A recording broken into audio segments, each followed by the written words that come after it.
Good evening friends, welcome to my YouTube channel Knowledge Treasure. Knowledge Treasure है ज्ञान और मनोरंजन का खजाना। नॉलेज ट्रेजर में आज हम आपको दिखा रहे हैं आज जैसे कि आप जानते हैं कि नीट यूजी का पेपर हुआ। पेपर देते देते बच्चे लोग का शाम को 6 बज गया था। नीट यूजी के बच्चे लोग मुझसे कह रहे थे कि जो फिजिक्स का पेपर था वो बहुत ही सरल था, लेकिन कुछ कुछ कैलकुलेशन हमें भी डाउट है। तो मैं आज आपको नीट यूजी का फिजिक्स के पेपर का सलूशन आपको इस वीडियो के माध्यम से दिखा रहा हूँ। अधिक से अधिक लोगों तक इस वीडियो को आप फॉरवर्ड कीजिए ताकि सबको करेक्ट आंसर पता चल सके। मुझे जो सेट मिला है ये H सेट है, H6। इसमें जो क्वेश्चन का सीक्वेंस है वो कुछ इस प्रकार है, जैसे कि आपके सामने ये पहला क्वेश्चन दिख रहा है, शुरू से लेना। If the galvanometer G does not show any deflection in the circuit shown, the value of R is given by this। यहाँ पर कोई भी करंट फ्लो नहीं हो रहा है, तो इसको आप सॉल्व करोगे, किरचॉफ लॉ का आप यूज़ करोगे तो आपको ये 100 ओम मिलेगा। सेकेंड क्वेश्चन बिल्कुल डायरेक्ट है। देखिए W लोड सस्पेंड किया गया है, W लोड सस्पेंड किया गया है एक वायर से, और वायर का एरिया है A। तो आप सब जानते हैं कि क्रॉस सेक्शनल एरिया से अपन डिवाइड करते हैं तो लॉन्गिट्यूडनल स्ट्रेस आपको मिल जाएगा, W/A इसका आंसर होगा, फोर्थ वाला। तो वर्क फंक्शन ऑफ सीजियम जो दिया है आपको ये 2.14 इलेक्ट्रॉन वोल्ट, दूसरा मटेरियल जो आपको दिया है पोटेशियम 2.30 इलेक्ट्रॉन वोल्ट, और सोडियम का है 2.75 इलेक्ट्रॉन वोल्ट। हम सब जानते हैं कि जब भी कोई भी रे इंसिडेंट होती है और उस रे के करस्पॉन्डिंग जो एनर्जी होती है उसकी, वो एनर्जी यदि वर्क फंक्शन से ज़्यादा हो तभी जो है फोटो सेंसिटिव सरफेस की से रेडिएशन पॉसिबल है, फोटो इलेक्ट्रॉन पॉसिबल है। और यहाँ पर 2.20 इलेक्ट्रॉन वोल्ट दिया है जो कि सीजियम से ज़्यादा है। इसका मतलब सीजियम से ही केवल सीजियम फोटो सरफेस से ही केवल एमिट होगा, बाकी से नहीं। तो तीसरे क्वेश्चन का आंसर इस प्रकार से था। चौथा जो क्वेश्चन है, वेंचुरीमीटर हम सब जानते हैं ये बर्नौलीज के प्रिंसिपल पे एक्ट करता है, तो इसका आंसर है Bernoulli's principle, fourth option. The potential energy of a long spring when stretched by 2 centimetre is U, and if the spring is stretched by 8 centimetre. हम सब जानते हैं जैसे कि इसका फार्मूला होता है हाफ kx², तो हाफ kx² से आप कैलकुलेट करोगे तो आपको ये यहाँ पे 8 सेंटीमीटर के करस्पॉन्डिंग ये 16U आपको मिलेगा, 16 टाइम्स पहले वाले का। 6th जो क्वेश्चन है यहाँ पर थोड़ा सा इस क्वेश्चन में गड़बड़ हो रही है। मेरे ख्याल से इसमें कोई भी ऑप्शन करेक्ट नहीं है। यहाँ पर the temperature of gas -50 degree Celsius है, मतलब इसको केल्विन में चेंज करेंगे तो 273 -50 तो ये 223 आता है। और हम सब जानते हैं कि जो RMS स्पीड होती है, RMS स्पीड जो है √T के प्रोपोर्शनल होती है। अब जैसे अपन इसको V1² को अपन T1/T2 से सॉल्व करते हैं तो ये जो वैल्यू आती है ये 2007 केल्विन आ रहा है, 2007 केल्विन। यदि इसको आप कन्वर्ट भी करते हैं 273 इसमें से आप सब्ट्रैक्ट भी करते हैं तो आपको ये मिल जाएगा 1734। यहाँ कोई भी ऑप्शन नहीं दिया हुआ है, तो मेरे ख्याल से ये क्वेश्चन में शायद बाद में करेक्शन हो या कुछ हो सकता है मुझसे गलती हो रही हो। नेक्स्ट,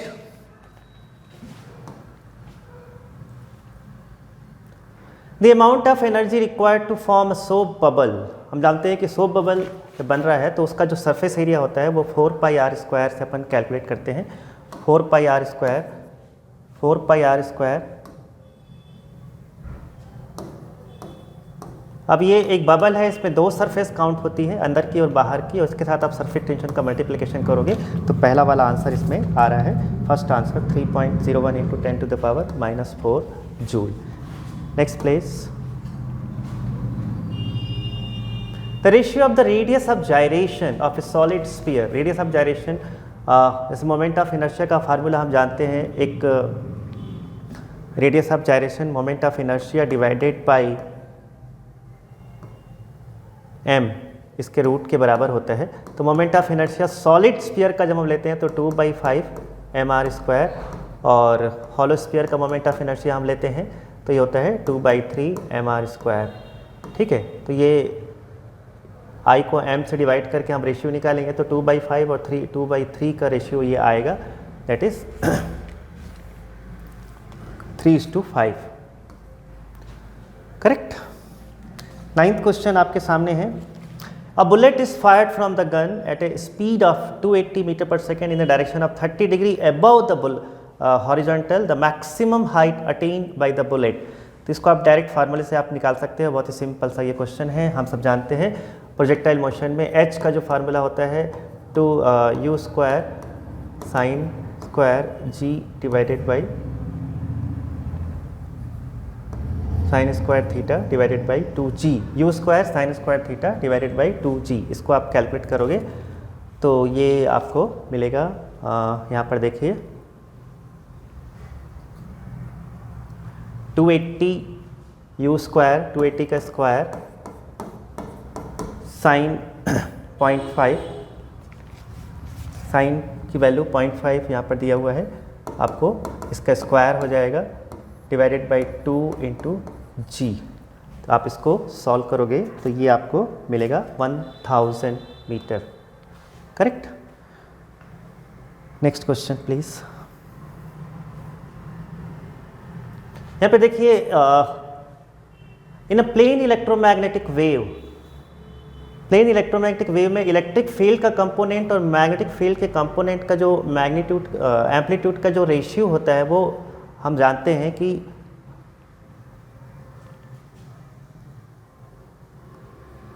E नॉट और B नॉट, ये जो रेशियो होता है ये हमेशा स्पीड ऑफ लाइट के इक्वल होता है।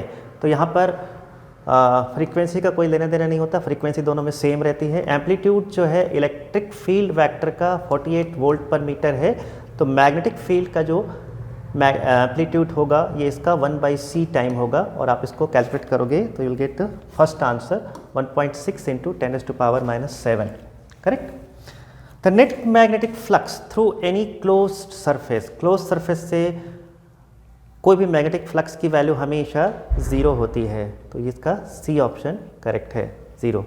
करेक्ट। यहाँ पर एक कॉर्नोट इंजन हैज़ ए इफिशियंसी 50%, उसकी इफिशियंसी है। हम सब जानते हैं कॉर्नोट इफिशियंसी जो होती है, कॉर्नोट इफिशियंसी ये 1 - T1/T2 इंटू 100 आप इससे निकाल सकते हो। आप इसको सिंपली कैलकुलेट करोगे तो ये जो टेम्परेचर है 327, ये जो टेम्परेचर है ये है सोर्स का, सिंक का टेम्परेचर जो है इसके जब हम इसको केल्विन में बदलेंगे तो उसका जस्ट हाफ होना चाहिए।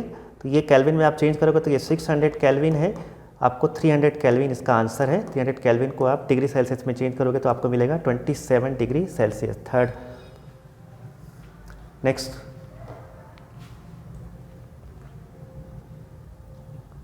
A full wave rectifier circuit consist of 2 PN junction. हम सब जानते हैं कि फुल वेव रेक्टिफायर में 2 जंक्शन होता है और वो आपको AC को DC में कन्वर्ट कर देता है, लेकिन जो उसमें फ्लक्चुएशंस होते हैं उसको दूर करने के लिए यहाँ पे कैपेसिटर यूज़ किया जाता है।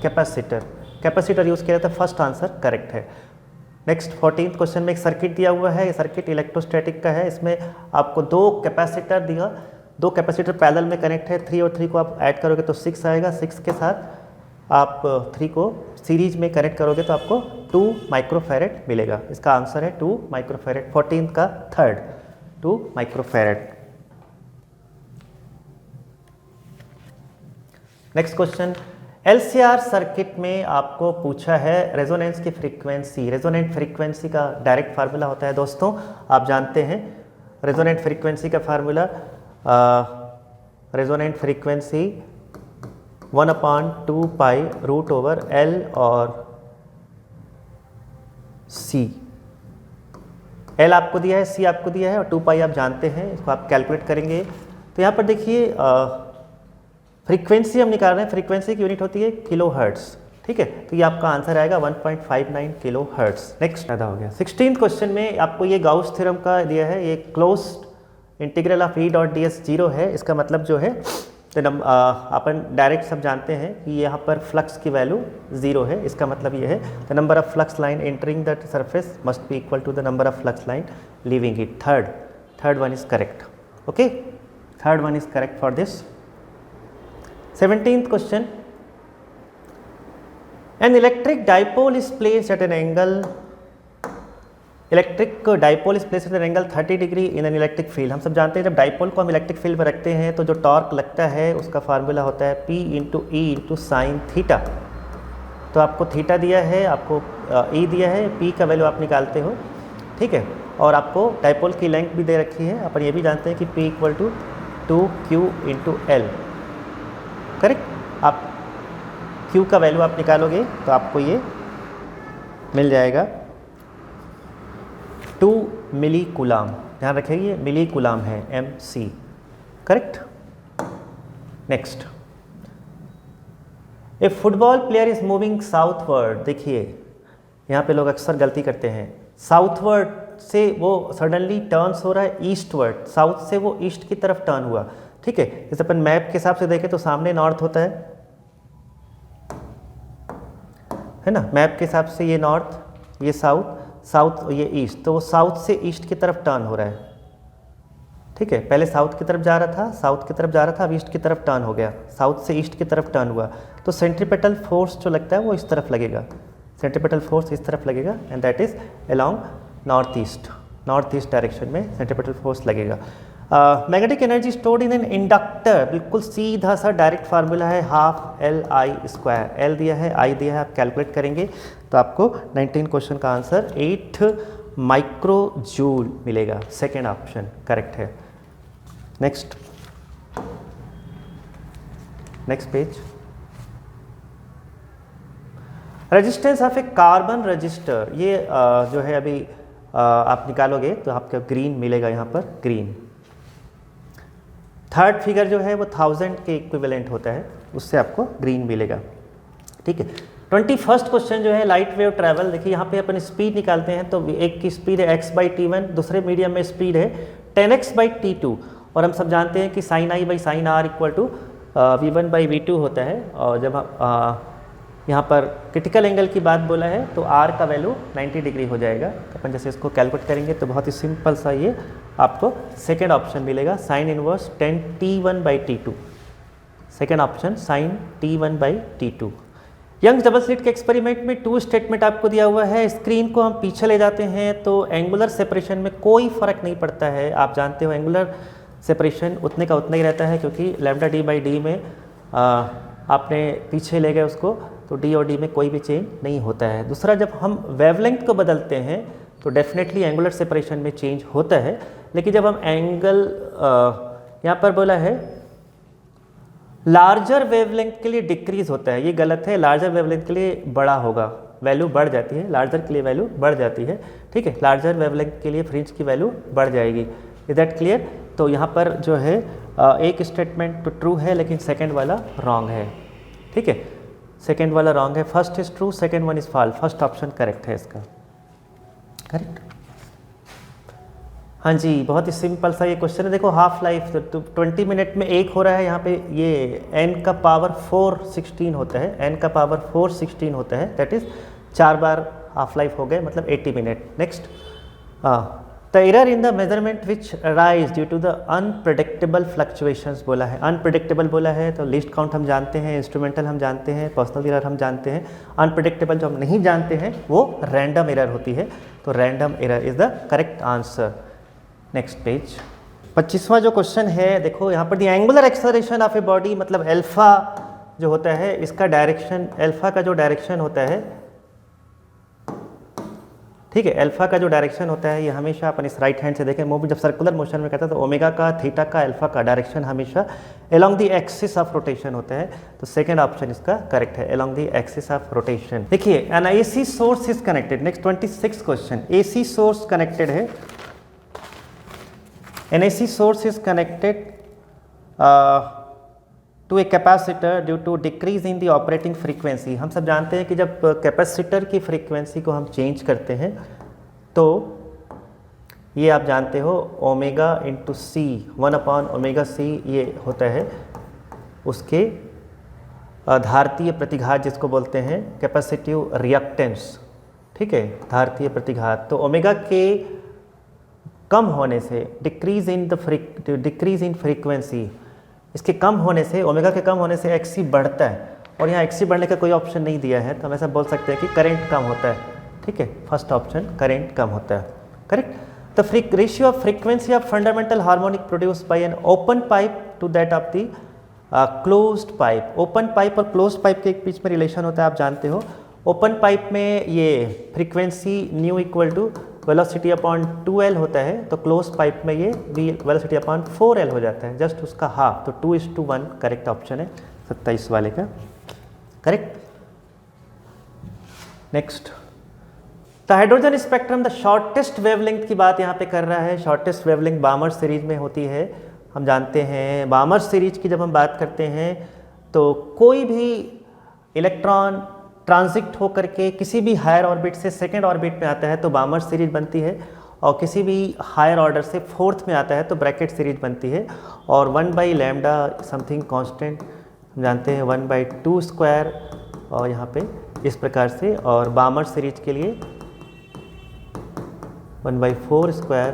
तो ये शॉर्टेस्ट बोला है, मतलब n की वैल्यू इन्फिनिटी है, तो ये 1/2 का स्क्वायर, यदि लैम्डा है तो उसका 4 का स्क्वायर 16, ठीक है, 16 टाइम हो जाएगा 2 का स्क्वायर यदि लैम्डा है, कहने का मतलब 1/λ k/4, ये वैल्यू लैम्डा है, k/4 के करस्पॉन्डिंग लैम्डा है, तो k/16 जो है उसके 4 टाइम ज़्यादा होगा, दैट विल बी 4λ, करेक्ट।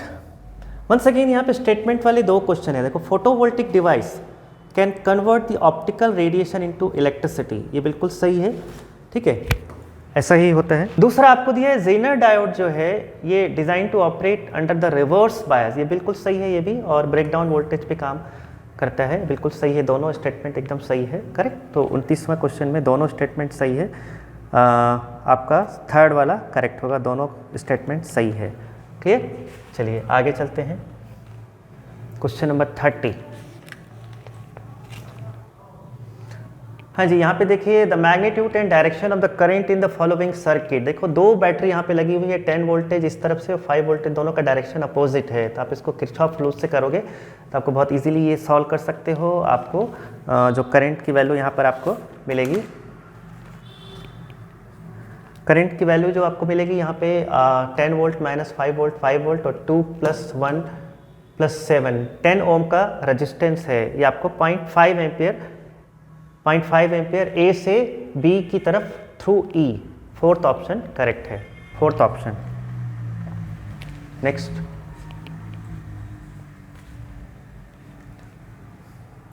हाँ, क्वेश्चन नंबर 31, ये थोड़ा सा कैलकुलेशन करना पड़ेगा आपको। यहाँ पर 2 bodies of mass m and 9m जो प्लेस किया हुआ है, ये उस स्थान पे आपको ग्रेविटेशनल पोटेंशियल पूछा है जहाँ पर ग्रेविटेशनल फील्ड 0 है। हालांकि इसका एक शॉर्टकट मेथड भी है, अब उसको बाद में बताऊंगा आपको। यहाँ पर आप इसको इलेक्ट्रिक फील्ड जो 0 लेकर के करते हैं, तो दोनों की इलेक्ट्रिक फील्ड, इसकी और इसकी इलेक्ट्रिक फील्ड दोनों को आपको लेना है, दोनों को 0 आप लोगे, दोनों का कॉम्बिनेशन, तो एक का इलेक्ट्रिक फील्ड आप लोगे तो gm, ठीक है, अपॉन x² डिस्टेंस ले लो, और दूसरे का 9gm, और इन दोनों के बीच का डिस्टेंस r - x का स्क्वायर ले लो।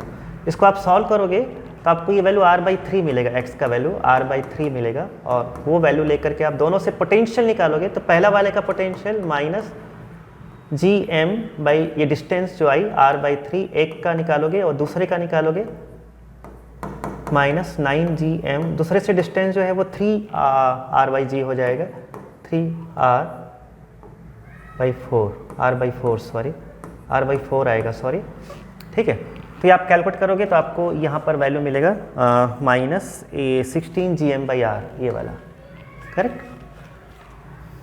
अ metal wire has a mass, ये देखिए मास का आप Δm/m निकालते हो, मतलब रिलेटिव एरर, तो आपको मिलेगा 0.002 डिवाइडेड बाई 0.4। दूसरा वाला डेल्टा रेडियस के स्क्वायर आपको करना है, तो आपको यहाँ पे 2 टाइम्स Δr/r निकालना पड़ेगा, ये वैल्यू आपकी हो जाएगी 0.001 अपॉन 0.3, और तीसरा ये 0.02 डिवाइडेड बाई 5, ये है ΔL/L।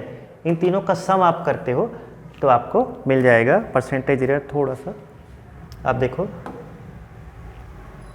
यहाँ पर आपको मिल जाएगा 1.6 सॉरी 1.6% आपको मिलेगा कैलकुलेट करने पे। जो फिगर मैंने लिखा उसको आप कैलकुलेट करोगे 1.6% आपको मिल जाएगा।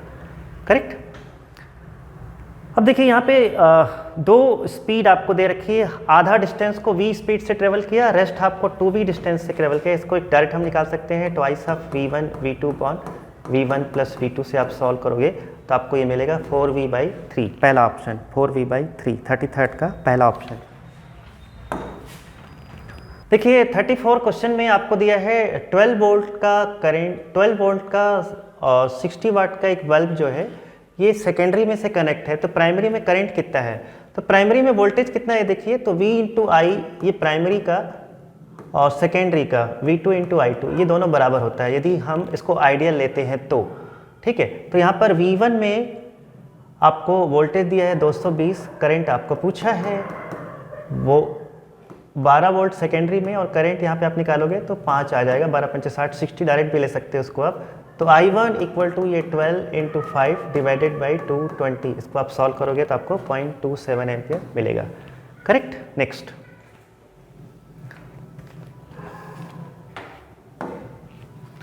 ये देखिए बहुत ही सिंपल सा क्वेश्चन है, डायरेक्ट फार्मूला आप सब जानते हो, एक्सरे की बात कर रहा है यहाँ पर, ये √/v के इन्वर्सली प्रोपोर्शनल होता है। 35th का first question correct, first option आएगा।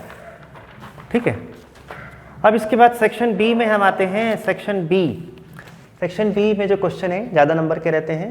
ठीक है, the resistance of the platinum wire हम एट 0 डिग्री सेल्सियस में आपको दिया है, 0 डिग्री सेल्सियस में दिया है ये 2 ओम, और 80 डिग्री सेल्सियस में दिया है 6.8 ओम। ये हम फार्मूला जानते हैं, RT = R0 1 + alpha change in temperature. इससे आप सिंप्लीफाई करोगे तो बहुत ही सिंपल सा ये फर्स्ट ऑप्शन इसका आएगा, 3 × 10⁻², ओके, पर degree Celsius. Next question, electric dipole जो है यहाँ पर दोनों का अपना अलग, यहाँ पर देखिए -q चार्ज और +q चार्ज, डिस्टेंस बहुत ज़्यादा मैटर नहीं कर रहा है, यहाँ पर डिस्टेंस बहुत ज़्यादा नहीं है, R के कंपेयर में L बहुत ज़्यादा छोटा नहीं है, नेग्लिजिबल नहीं है, तो अपन डायरेक्ट फार्मूला यूज़ नहीं करते, है ना। दोनों का अपना अपना पोटेंशियल निकालिए, तो -q का आप पोटेंशियल निकालेंगे पहला वाला, okay, let calculate the potential separate, तो माइनस, है ना, डिस्टेंस है सेंटीमीटर में, 5 + 3 8 centimetre, charge -q constant divided by 8 centimetre को मीटर में चेंज करोगे, देखो यहाँ पे 10⁻² का लिख दिया है। ठीक है, 8 सेंटीमीटर × 10⁻², ये वाले पार्ट को छोड़ दिए। दूसरा V2 आप निकालोगे सेकेंड वाले का, यहाँ से डिस्टेंस है 5 में से 3 सब्ट्रैक्ट करोगे तो Q/2 × 10⁻², ये। ठीक है, इन दोनों को आप ऐड करते हो तो बहुत ही सिंपल ये 3/8 आ जाएगा। करेक्ट, 3/8। नेक्स्ट, यहाँ पर थोड़ा सा गड़बड़ हो रहा है इस क्वेश्चन के आंसर में, ये 2 नॉट गेट के साथ एक एंड गेट कनेक्टेड है। नॉट गेट में हम जैसे यहाँ पे 0 0 अप्लाई करते हैं तो यहाँ पे 1 1 आता है, 1 में ये ऑन होता है। ठीक है, तो इसके हिसाब से एक भी ऑप्शन करेक्ट नहीं लग रहा है, लेकिन जहाँ तक ज़्यादा देखा जाए तो हम यहाँ पे एक 0 होना चाहिए, बाकी सब करेक्ट है। ठीक है, तो ऐसा कुछ भी लग नहीं रहा है करेक्ट, इसलिए हम 1 को सही मान लेते हैं। ठीक है, ये वाला क्वेश्चन थोड़ा सा गलत है, यहाँ पे 0 होगा, बाकी सब सही है, बाकी ज़्यादा ऑप्शन नहीं है इसमें। करेक्ट, ए ऑप्शन लगा सकते हैं। Next, a very long conducting wire जो है, देखो यहाँ पर ये स्ट्रेट पार्ट है वायर का और ये भी स्ट्रेट पार्ट है। इसका आप जब मैग्नेटिक फील्ड निकालोगे तो ये बाहर की तरफ आएगा, और इस वाले का आप मैग्नेटिक फील्ड निकालोगे तो अंदर की तरफ आएगा, इस वाले वायर का, नीचे वाले पार्ट का, और इस वाले पार्ट का आप निकालोगे तो भी ये अंदर की तरफ आएगा। 2 अंदर की तरफ आएगा और एक बाहर की तरफ आएगा। तो बाहर की तरफ जो आ रहा है वो पार्ट बड़ा है, डेट इज़ मेन, तो अपन बिना सॉल्व किए भी डायरेक्ट सॉल्व करेंगे तो ये ऑप्शन आएगा। ठीक है, आप निकालोगे तो भी वही आएगा कि जैसे अपन लोग वायर के कारण, सर्कुलर वायर के कारण जब मैग्नेटिक फील्ड निकालते हैं, ठीक है, दैट इज μ0/4π 2πNI/R ये होता है। ठीक है, n यहाँ पे 1 है तो 2πI/R, और स्ट्रेट वायर का निकालेंगे तो हाफ एंड पे है। ठीक है, दैट इज μ0/4π 2I/R। ठीक है, इसका आधा आधा 2 मिलके 1 हो गया फिर से वापस, तो इन दोनों को आप सब्ट्रैक्ट करोगे तो फर्स्ट वाला ऑप्शन आएगा। Correct, that is away from the page. अब बिना सॉल्व किए डायरेक्ट भी इसको टिक कर सकते हो। Next page. A thin lens से सर सेम फोकल लेंथ के दो जब लेंस को आपस में मिला दिया था कॉनकेव और कॉन्वेक्स, तो उसका पावर 0 हो जाता है दोस्तों, मतलब फोकल लेंथ इनफाइनाइट हो जाती है। Focal length infinite, infinite is the correct answer. Next 41st question बहुत सिंपल है। देखिए दोस्तों, radius of the inner most orbit जो है वो इतना है, उसका 9 गुना हो जाएगा। डायरेक्ट आप लिख सकते हो 41 का 9 गुना 4.77 एंगस्ट्रॉम यूनिट। ठीक है। Next question, calculate the maximum acceleration of a moving car so that the body lying on the floor of the car. तो जो फ्लोर का फ्रिक्शन है वो फोर्स उसको रोकने में लगाए इतना ही हो, तो यहाँ पर अपन बहुत ही सिंपल तरीके से इसको कर सकते हैं। एक्सेलरेशन के कारण जो फोर्स लगेगा दैट इज F=ma, और यही फोर्स फ्रिक्शन के कारण उसको रोकने में हमको लगाना है, तो म्यू एन आर मतलब mg।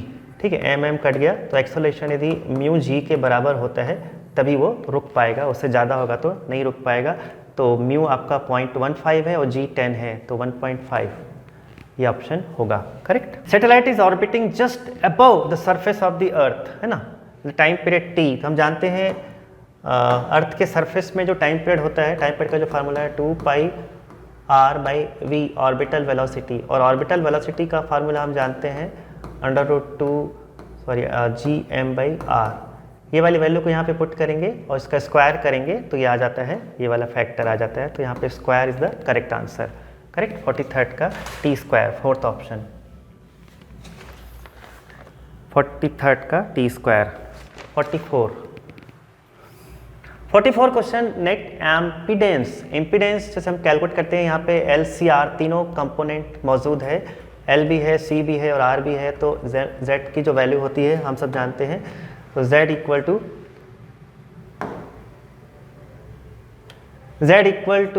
√r² के साथ XL माइनस XC, ये वाली वैल्यू को आप कैलकुलेट करेंगे, तो R यहाँ पे 10 दिया हुआ है, XL XC, XL आप जानते हो, omega into L, XC 1/ωc, L और C आपको दिया हुआ है, ये वैल्यू आप कैलकुलेट करोगे तो ये आपको 10 का स्क्वायर, और ये आ रहा है 5 और ये आ रहा है 10, ठीक है, इसका 25 हो जाएगा, तो √125